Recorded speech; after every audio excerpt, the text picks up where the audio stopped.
गुरुभ्यो नमः। हरि ओम्। 65ನೇ ಶ್ಲೋಕ ಭಾಗವತ ಸಾರೋದ್ಧಾರ.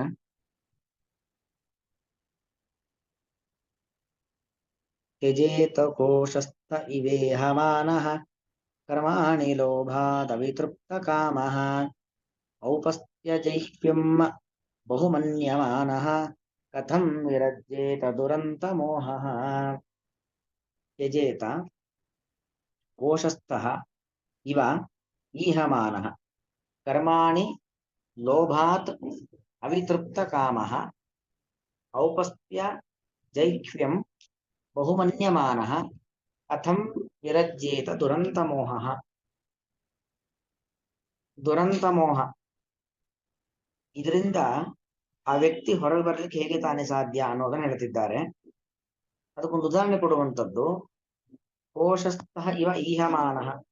ಕೋಶಸ್ಥಃ ಕೋಶೇ ತಿಷ್ಠತೀತಿ ಕೋಶಸ್ಥಃ. ಒಂದು ರೇಷ್ಮೆ ಹುಳು ಒಂದು ಗೂಡಿನ ಒಳಗಡೆ ಇರುತ್ತೆ. ಗೂಡಿನ ಒಳಗೆ ಇದ್ದಂತ ರೇಷ್ಮೆ ಹುಳ ಗೂಡನ್ನು ಕಟ್ಟಿಕೊಂಡು ಕಟ್ತಾ ಕಟ್ತಾ ಕಟ್ತಾ ಕಟ್ತಾ ತಾನೆಷ್ಟು ಚೆನ್ನಾಗಿ ಗೂಡನ್ನು ನಿರ್ಮಾಣ ಮಾಡಿದ್ದೇನೆ ಎಂಬ ಆಕರ್ಷಣೆಗೆ ಒಳಗಾಗಿ ಅದರ ಮೇಲೆ ವಿಪರೀತವಾದ ರಾಗಕ್ಕೆ ಒಳಗಾಗಿ ಅದರ ಒಳಗಡೆ ಬಂಧಿಯಾಗಿ ಸತ್ತು ಹೋಗ್ಬಿಡತ್ತೆ ಅಲ್ವಾ. ತಾನೇ ಕಟ್ಟಿದ ಗೂಡಿನ ಒಳಗಡೆ ತಾನು ಸಾಯತ್ತೆ. ಅದು ಬಿಡಿಸ್ಕೊಂಡು ಬರ್ಲಿಕ್ಕಾಗದೇನೆ ಪ್ರಾಣವನ್ನ ಪರಿತ್ಯಾಗ ಮಾಡತಕ್ಕಂತ ಒಂದು ಹಂತಕ್ಕೆ ಆ ರೇಷ್ಮೆ ಹುಳ ಹೋಗುತ್ತೆ. ಈಹಮಾನಃ, ಈಹಮಾನಃ ಅಂತ ಅರ್ಥ ಏನು? ಬಯಕೆ, ಅದನ್ನೇ ಬಯಸ್ತಾ ಇರುವಂತದ್ದು. ಲೋಭ, ನಾನು ನಿರ್ಮಾಣ ಮಾಡಿದ್ದು ಅಂತಕ್ಕಂಥ ಲೋಭ. ಲೋಭದಿಂದಾಗಿ ಅಲ್ಲೇ ಇರಬೇಕು ಎಂಬ ಬಯಕೆಯನ್ನು ಹೊತ್ತಿರತಕ್ಕಂಥ ಆ ಒಂದು ರೇಷ್ಮೆ ಹುಳು, ಆ ರೇಷ್ಮೆ ಹುಳು ಯಾವ ರೀತಿಯಾಗಿ ಅಲ್ಲೇ ಬಂದಿಯಾಗಿ ಬಿಡತ್ತೋ ಅದೇ ರೀತಿಯಾಗಿ ಅವಿತೃಪ್ತ ಕಾಮಃ ಲೋಭಾತ್ ಕರ್ಮಾಣಿ ಕುರುವನ್ನ. ಅವಿತೃಪ್ತ ಕಾಮ, ತೃಪ್ತ ಕಾಮ ಅಲ್ಲ. ಅಂದ್ರೆ ತೃಪ್ತಾನಿ ಕಾಮಾನಿ ಎಸ್ ಸಹ ತೃಪ್ತ ಕಾಮಃ. ಕಾಮಗಳೆಲ್ಲವೂ ಕೂಡ ತಳೆದಿದೆ. ಯಾವುದೇ ರೀತಿಯಾಗಿರ್ತಕ್ಕಂಥ ಬಯಕೆಗಳಿಲ್ಲ, ಯಾವ ಬಯಕೆಗಳೂ ಇಲ್ಲ, ಯಾರ ಮೇಲೆ ರಾಗದ್ವೇಷಗಳೂ ಇಲ್ಲ. ಅವನನ್ನ ತೃಪ್ತ ಕಾಮ ಅಂತ ಕರೆಯೋದು. ಅವಿತೃಪ್ತ ಕಾಮ ಅಂತ ಹೇಳಿದ್ರೆ ಯಾರಿಗೆ ಬಯಕೆಗಳು ಬೇಕಾದಷ್ಟಿದೆ ಮತ್ತು ದ್ವೇಷ, ಎಲ್ಲರ ಮೇಲೂ ಕೂಡ ದ್ವೇಷವನ್ನ ಮಾಡತಕ್ಕಂಥ ಒಂದು ಕೆಟ್ಟ ಸ್ವಭಾವ ಇದೆ, ಅಂತಹ ವ್ಯಕ್ತಿ ಅವನು ಖಂಡಿತವಾಗಿಯೂ ಕೂಡ ಬಂಧನದಲ್ಲಿ ಒಳಗಾಗ್ತಾನೆ. ಅವನೆಂದಿಗೂ ಕೂಡ ಸುಖವಾಗಿ ಇರಲಿಕ್ಕೆ ಸಾಧ್ಯವೇ ಇಲ್ಲ. ವಿಪರೀತವಾದಂತಹ ಕೆಟ್ಟ ಬಯಕೆಯನ್ನು ಹೊಂದಿರತಕ್ಕಂಥವನು, ದ್ವೇಷ ಮಾಡತಕ್ಕಂಥ ಸ್ವಭಾವವನ್ನು ಹೊಂದಿರತಕ್ಕಂಥ ವ್ಯಕ್ತಿ, ಸಂಶಯ ಸ್ವಭಾವವನ್ನು ಹೊಂದಿರತಕ್ಕಂಥ ವ್ಯಕ್ತಿ ಎಂದಿಗೂ ಕೂಡ ಸುಖವಾಗಿರ್ಲಿಕ್ಕೆ ಸಾಧ್ಯವೇ ಇಲ್ಲ. ಅವರೇ ಅವರ ಕಷ್ಟವನ್ನು ತಂದುಕೊಳ್ತಾರೆ. ಅವರ ಕಷ್ಟಕ್ಕೆ ಮತ್ತಾರು ಕಾರಣ ಆಗಿರೋದಿಲ್ಲ. ಹೇಗೆ ಒಂದು ರೇಷ್ಮೆ ಹುಳು ಅದೇ ನಿರ್ಮಾಣ ಮಾಡಿರ್ತಕ್ಕಂಥ ಒಂದು ಗೂಡಿನಲ್ಲಿ ಅದೇ ಬಂಧನಕ್ಕೆ ಒಳಗಾಗುತ್ತೋ, ಅವರ ಒಂದು ಕೆಟ್ಟ ಆಲೋಚನೆ, ಕೆಟ್ಟ ಮನಸ್ಥಿತಿ, ಕೆಟ್ಟ ಭಾವನೆ, ಇದರಿಂದಾಗಿ ಆ ವ್ಯಕ್ತಿಗಳೇ ಅವರ ದುಃಖವನ್ನ ಅವರೇ ತಂದುಕೊಳ್ತಾರೆ ಹೊರತು ಮತ್ತೊಬ್ಬರು ತಂದು ಕೊಡೋದಿಲ್ಲ.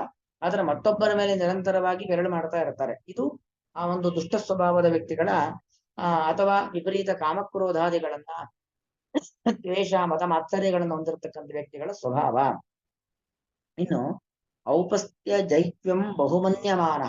ಔಪಸ್ಥ್ಯ ಅಂದ್ರೆ ಉಪಸ್ಥ ಸಂಬಂಧಿಯಾದದ್ದು, ಜನನೇಂದ್ರಿಯ. ಉಪಸ್ಥ ಅಂದ್ರೆ ಜನನೇಂದ್ರಿಯ, ಜೈಕ್ವ್ಯ ಅಂದ್ರೆ ರಸನೇಂದ್ರಿಯ.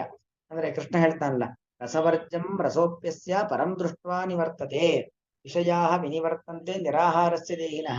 ಆಯಾಯ ಇಂದ್ರಿಯಗಳಿಗೆ ಸಂಬಂಧಪಟ್ಟಂತ ಆಹಾರಗಳನ್ನು ಕೊಡದೆ ಹೋದ್ರೆ ಇಂದ್ರಿಯಗಳು ಬಯಕೆಯನ್ನು ಕಡಿಮೆ ಮಾಡ್ಕೊಂಡು ಬಿಡತ್ತೆ.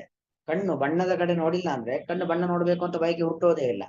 ಕಿವಿ ಶಬ್ದವನ್ನ ಕೇಳಿಸ್ಕೊಳ್ಳಿಲ್ಲ ಅಂತ ಆದ್ರೆ ಕಿವಿಗೆ ಶಬ್ದವನ್ನ ಕೇಳಿಸಿಕೊಳ್ಬೇಕು ಅಂತಕ್ಕಂಥ ಬಯಕೆ ಹುಟ್ಟೋದೇ ಇಲ್ಲ.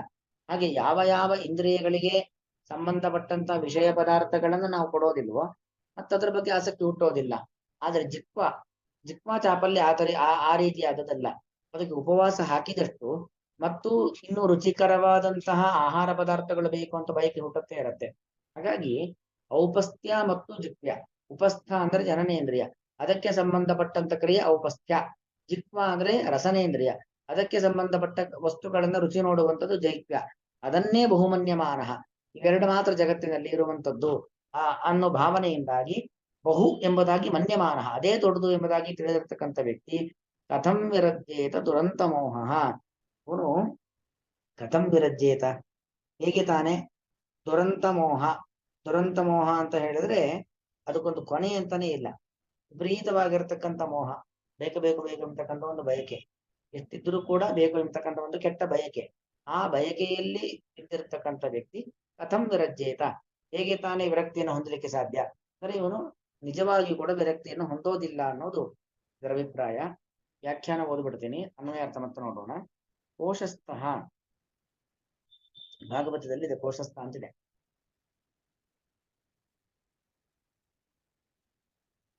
ಅದಕ್ಕೆ ಅರ್ಥ ಕೋಶಕಾರಿ ಕೀಟ ಇವ, ಕೋಶವನ್ನ ಮಾಡುವಂತಹ ಒಂದು ಕೀಟ.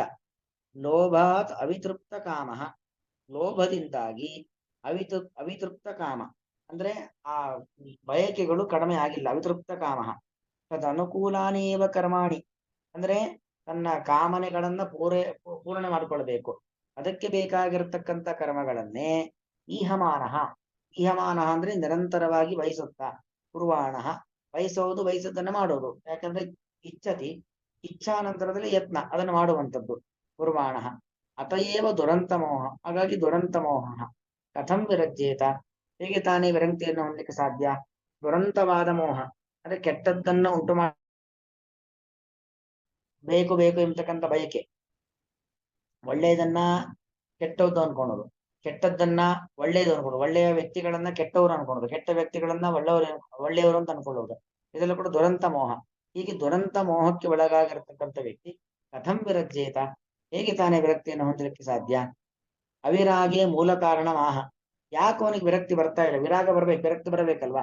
ಅರೆ ಅವಿರಾಗ, ಯಾಕೆ ವಿರಕ್ತಿ ಬರ್ತಾ ಇಲ್ಲ ಅಂತ ಹೇಳಿದ್ರೆ, ಔಪಸ್ಥ್ಯ ಜೈಕ್ಯಂ ಬಹುಮನ್ಯಮಾನ, ಜನನೇಂದ್ರಿಯದ ಕಾರ್ಯ ರಸನೇಂದ್ರಿಯದ ಕಾರ್ಯ, ಅದರ ಬಗ್ಗೆನೇ ನಿರಂತರವಾಗಿ ಆಸಕ್ತಿಯನ್ನು ಹೊಂದಿದ್ದಾನೆ.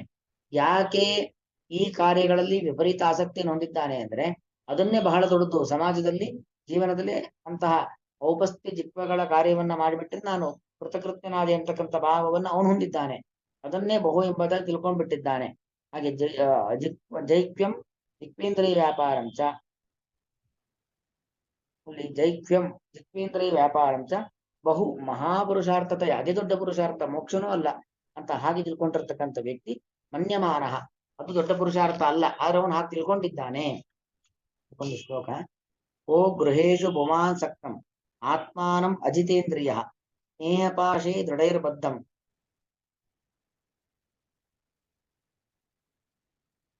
ಉತ್ಸಹೇತ ವಿಮೋಚಿತಂ ವಿಮೋಹಿತಂ ಕಹ ಪುಮಾನ್ ಉತ್ಸಹೇತ ಕಹ ಗೃಹೇಶು, ಗೃಹ ಅಂದ್ರೆ ತಾನೇ ಕಟ್ಟಿಕೊಂಡಿರ್ತಕ್ಕಂಥ ಅನೇಕ ರೀತಿಯಾಗಿರ್ತಕ್ಕಂತಹ ಮನೆಗಳು, ತಾನೇ ನಿರ್ಮಾಣ ಮಾಡಿಕೊಂಡಿರ್ತಕ್ಕಂತಹ ಅನೇಕ ರೀತಿಯಾಗಿರ್ತಕ್ಕಂತಹ ಮನೆಗಳು, ಮತ್ತು ಸಕ್ತಂ ಆತ್ಮಾನಂ, ಅದರಲ್ಲಿ ಅವನು ತುಂಬಾ ಸಕ್ತನಾಗಿದ್ದಾನೆ, ಅಂದ್ರೆ ಸ್ನೇಹ ಪಾಶದಿಂದ ಬಂಧಿತನಾಗಿದ್ದಾನೆ. ಅವನು ಆದ್ರಿಂದ ಅವನೇನಾಗಿದ್ದಾನೆ? ಅಜಿತೇಂದ್ರಿಯ, ಇಂದ್ರಿಯಗಳ ಮೇಲೆ ನಿಯಂತ್ರಣ ಇಲ್ಲ. ಸ್ನೇಹ ಪಾಶೇ ದೃಢಯೇ ಬುದ್ಧಂ, ಸ್ನೇಹ ಎಂಬತಕ್ಕಂಥ ಸ್ನೇಹ ಬಾಂಧವ್ಯ ಎಂಬತಕ್ಕಂಥ ಪಾಶಗಳಿಂದಾಗಿ ಗಟ್ಟಿಯಾಗಿ ಬಂಧನಕ್ಕೆ ಒಳಗಾಗಿದ್ದಾನೆ. ಅಂತಹ ವ್ಯಕ್ತಿಯು ಕಥಂ ವಿಮೋಚಿತಂ ಕಹ ಉತ್ಸಹೇತ, ಅದರಿಂದ ಬಿಡಿಸಿಕೊಳ್ಳಲು ಯಾರು ತಾನೇ ಉತ್ಸಾಹವನ್ನು ತೋರ್ತಾರೆ? ಈ ಒಂದು ಪ್ರಾಕೃತ ಪ್ರಪಂಚವೇ ಸುಂದರವಾಗಿದೆ, ಈ ಪ್ರಾಕೃತ ಪ್ರಪಂಚದಲ್ಲಿ ಇರತಕ್ಕಂಥ ಬಂಧನಗಳೇ ಚೆನ್ನಾಗಿದೆ ಅಂತ ಅನ್ಕೊಂಡಿರ್ತಾನೆ. ಅಂತ ವ್ಯಕ್ತಿ ಹೇಗೆ ತಾನೇ ವಿರಕ್ತಿಯನ್ನು ಹೊಂದಲಿಕ್ಕೆ ಸಾಧ್ಯ?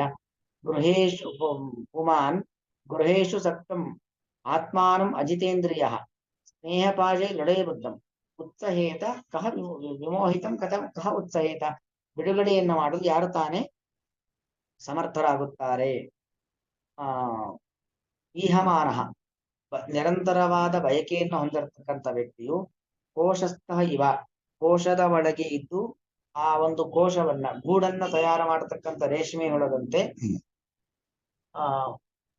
ಕರ್ಮಾಣಿ ಕುರುವನ್, ಕರ್ಮಗಳನ್ನ ಮಾಡುತ್ತಾ, ಲೋಭಾತ್ ವಿಪರೀತವಾದ ಬಯಕೆಯಿಂದಾಗಿ, ಅವಿತೃಪ್ತ ಕಾಮ ಕಣಿಯದ ಬಯಕೆ ಉಳ್ಳವನಾಗಿ, ಔಪಸ್ಥ್ಯ ಜಗ್ಯಂ ಜನನೇಂದ್ರಿಯ ಮತ್ತು ರಸನೇಂದ್ರಿಯಕ್ಕೆ ಸಂಬಂಧಪಟ್ಟಂತಹ ವಿಚಾರಗಳನ್ನೇ ಬಹುಮನ್ಯಮಾನ, ಇದೇ ದೊಡ್ಡದ್ದು ಎಂಬುದಾಗಿ ತಿಳಿದಂತಹ ವ್ಯಕ್ತಿಯು ದುರಂತ ಮೋಹ, ಕೆಟ್ಟದಾದ ಒಂದು ಮೋಹಪಾಶಕ್ಕೆ ಒಳಗಾದವನಾಗಿ ಕಥಂ ವಿರಜ್ಯೇತ, ಹೇಗೆ ತಾನೇ ವಿರಕ್ತಿಯನ್ನು ಹೊಂದಲಿಕ್ಕೆ ಸಾಧ್ಯ? ತ್ಯಜೇತ ಕೋಶಸ್ಥ ಇವೇಹಮಾನಃ ಕರ್ಮಾಣಿ ಲೋಭಾದವಿತೃಪ್ತ ಕಾಮಃ ಔಪಸ್ಥ್ಯ ಜೈಕ್ಯಂ ಬಹುಮನ್ಯಮಾನಃ ಪುಮಾನ್ ಕಥಂ ವಿರಜ್ಯೇತ ದುರಂತ ಮೋಹಃ. ಶ್ರೀಕೃಷ್ಣಾರ್ಪಣಮಸ್ತು.